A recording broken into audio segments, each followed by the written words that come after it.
Brittany Heck is with the Executive Director of Gold Ridge Resources Conservation District, another one of our star performers out there, and very much involved in one of my favorite projects, the nutrition, maybe I'm hungry, the nutrient trading program in Sonoma County. So it's nice to see you.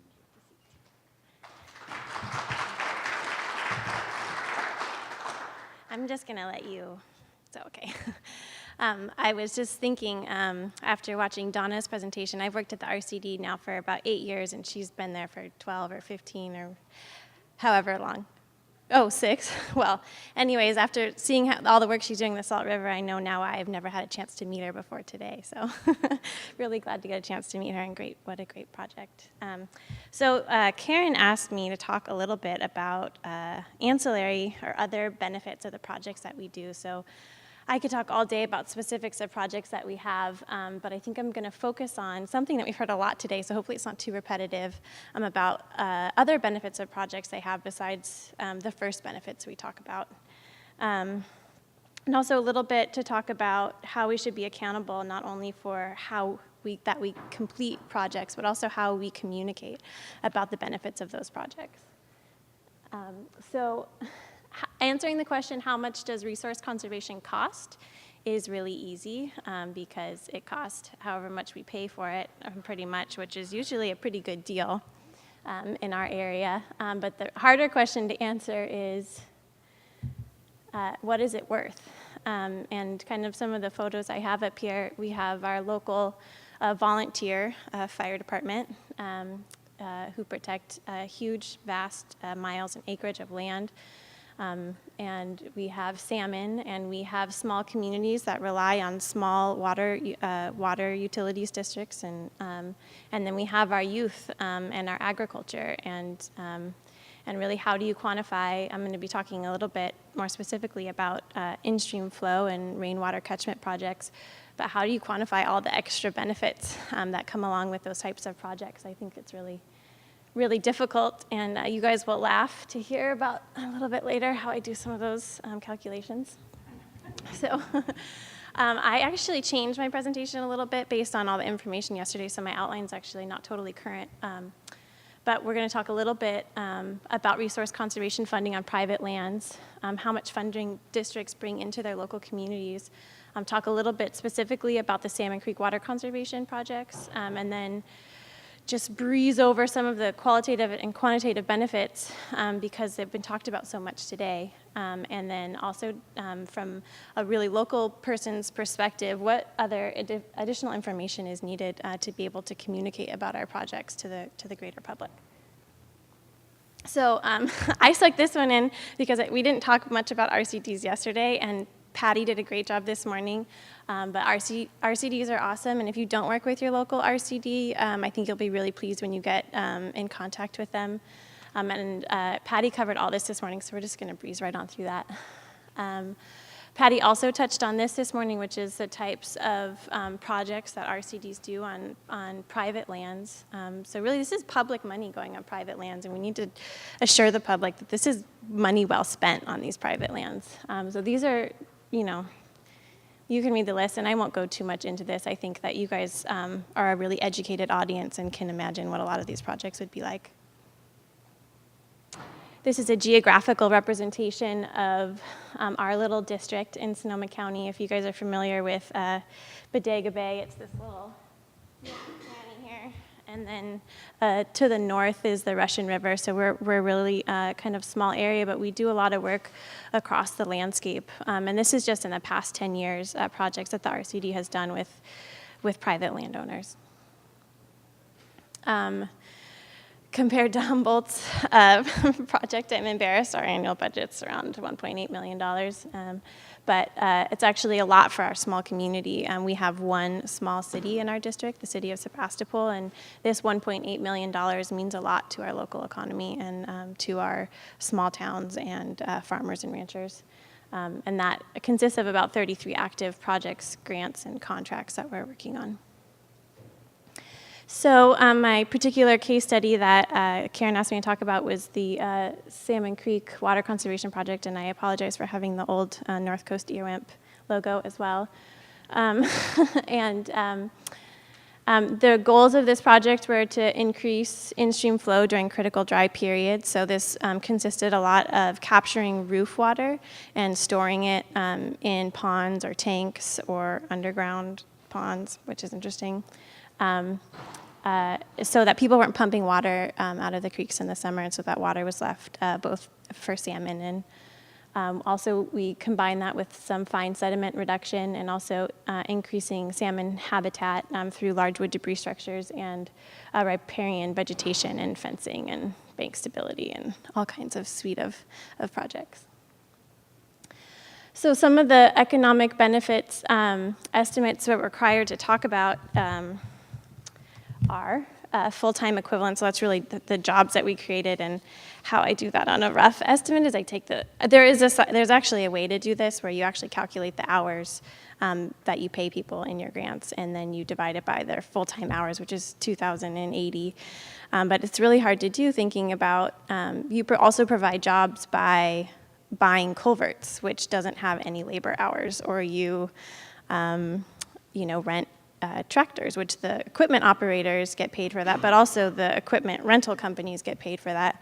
So to kind of give an idea, I just take the whole amount of the grant and I divide it by 50, which is, I imagine, is like kind of a rough wage that I feel safe, and then divide that by 2,080 hours. To come up with rough estimates about the jobs that are created or maintained, and that is not the way you're supposed to do it. So, we also have other requirements to make sure that we are including minority and women's and veterans business enterprises, which is an extra requirement in a lot of the grant fundings that we have, and that's to make sure that we're reaching out to communities and people that don't have as many opportunities as some of the bigger firms in our area. Buying products that are made in the USA is a requirement of some of our projects, which is really hard sometimes. We had to pay about twice as much to buy a no-till drill for our community, but we were happy to do so. And then also prevailing wage and labor compliance and all the things that go along with that, which I'm sure the project proponents here know how difficult that is, not only to keep track of as project managers, but also to get contractors who will work for you if they have to do this. Here is this is a project that was co-funded by the earwimp, and it gives you kind of this is the actual way you're supposed to do it, which we had help with coming up with jobs created. The overall project was about $1 million, and you can see there is about 46 jobs created out of that project, which was, again, all these things: in-stream flow, large wood debris, and we had local contractors. I mean, we did have to ship some things like these giant culverts from Arizona, but besides that, almost everything, all that money stayed local. This is a snippet from the cost-benefit analysis that the North Coast Resource Partnership did for our grant proposals of this project. And I won't go too far into the details of this because you can read it and you guys kind of have an idea. But really what was amazing to me is that how much extra benefits they were able to calculate without being able to, we weren't able to say 10 more salmon or 1,000 more salmon will come back, because that's not something that we have the data to really support. So that doesn't even include, the pools and parts of our creek that will stay wet all year round now that can have salmon surviving, whereas they were not surviving before. One of the projects that we're doing, so we have so far completed about 350,000 gallons of rainwater storage, and in the next 2 years we hope to do another 3.5 million gallons, and then after that we have lines and lines of people waiting to do these kinds of storage projects, and a lot of our big, a lot of the people who want to do these kinds of projects with us are dairies, and the dairy industry has done a really good job. They had this Real California Milk, and they calculated how many jobs are created by keeping dairies open. And I am under no illusion that our rainwater storage projects are going to be the only thing keeping those dairies open. But I think that with pasture rules and in these rural places where through climate change our water reliability has become much more questionable, and we have crazy rainstorms in the beginning of the year before there's any vegetation growing, and then nothing it just trickles in after that. That having this extra storage of water so that people don't have to truck it in is huge. So if in any way the projects that we do can contribute to creating all of these jobs so that, for every 4 dairy cows equals 1 job, I think that I feel really proud to be able to participate in that, and so should the whole resource partnership. So some of the economic benefits, again, supporting local businesses, providing food security for our community, creating jobs, the benefits of tourism. People love to go drive through and know that there's salmon swimming in the stream down next to the road they're driving down. Recreation, increase in property values, and consumer perception of those projects. So this touches a little bit about the speaker before. So if our dairy farmer can say, I have salmon running through my creek and I built a 1.5 million gallon pond so that I don't have to pump water all summer, that's something that he can really sell, and that makes his milk taste better maybe than somebody else's milk. And so again, we can kind of just breeze over this, but this is some of the people that money goes to besides the RCD. And so honestly, we take a little chunk of that money and push most of the rest of that money out the door. So here's where we get to the part which is what I was actually asked to talk about, which is other benefits. So benefits to other wildlife. So a lot of the money that we get is focused on salmon habitat, but there are many other endangered, threatened, or species of special status, and also species without a special status that are still special, that are benefited by these projects, which is really valuable, not only to myself personally, but I know as a sense of pride to our community. Clean water, people drink this water, so it's really a benefit that it's clean and that we're making the investment to make sure that water stays clean. Climate change adaptation, I touched on this briefly, with a change in our stream hydrology, farmers are becoming more and more aware of how important it's going to be able to have some backup so they don't have to truck in 5,000 gallons of water today to feed their cows just because we haven't gotten rain in 4 months where normally we would be able to count on something like that. And climate change mitigation, so by increasing the areas where we have salmon habitat, we are giving them extra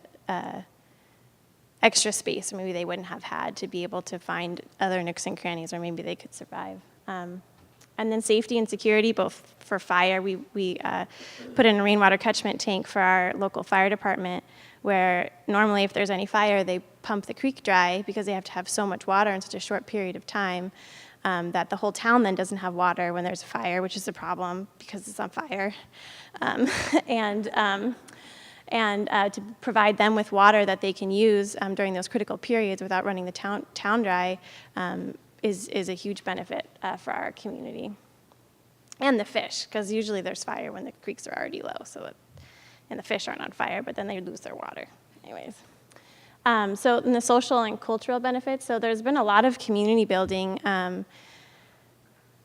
There's so much rallying in our small towns around these projects because the people there are working on it and they're the people who are monitoring it and studying it, and they become really passionate about it, and this becomes their project. And it's not a project of the RCD, but it's the community project, and there's so many benefits for that, both of what people have been talking about, the intellectual capital, so hiring our youngsters to be our interns and giving them the empowerment to be able to work in their own community to better their circumstances.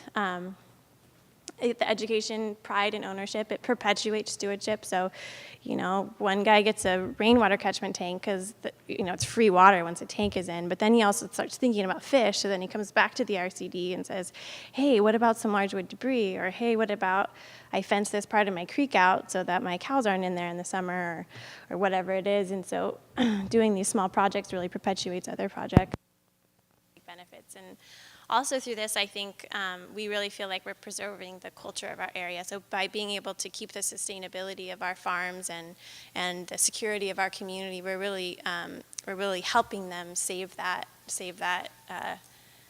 culture. I think I'm almost done. I know I'm almost out of time. So looking ahead, I think we talked about this a lot. We need to expand on economic benefits beyond jobs created, which is really, this has been really eye-opening because a lot of people are talking about it, whereas before all the grants we had, that was the only thing they wanted to know.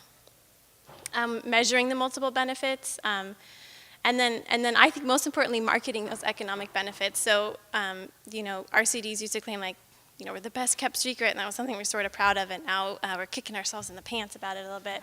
And I feel like we're going to do the same thing about talking about these economic benefits and really talking about the cost of projects, because it's such a great story and it's so feel good. And then also measuring the longevity of economic benefits, which is I know something that we at my RCD aren't capable of doing and really haven't had the foresight to do.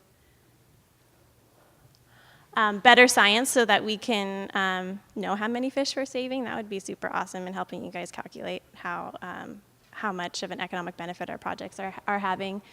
We have so many projects that need funding, and I'm sure lots of people say that, but there's really so much good work to do out there, and we know what we want to do, and we know that there's great projects, and so to continue that ball rolling to get more funding to those projects. Incentivizing projects for landowners, I think we've talked about that, removing regulatory, not all, but having more regulatory certainty, and then also removing some of the permitting barriers to get good projects done. And then most importantly, I think, is people who are really passionate about the work that they do, which I could probably say about everybody in this room. It's really easy to not get paid a lot, to work a lot, and so we really need to stay focused on maintaining our own personal happiness so that we don't get burnt out, so that we can continue to do this work for a really long time. And that's it.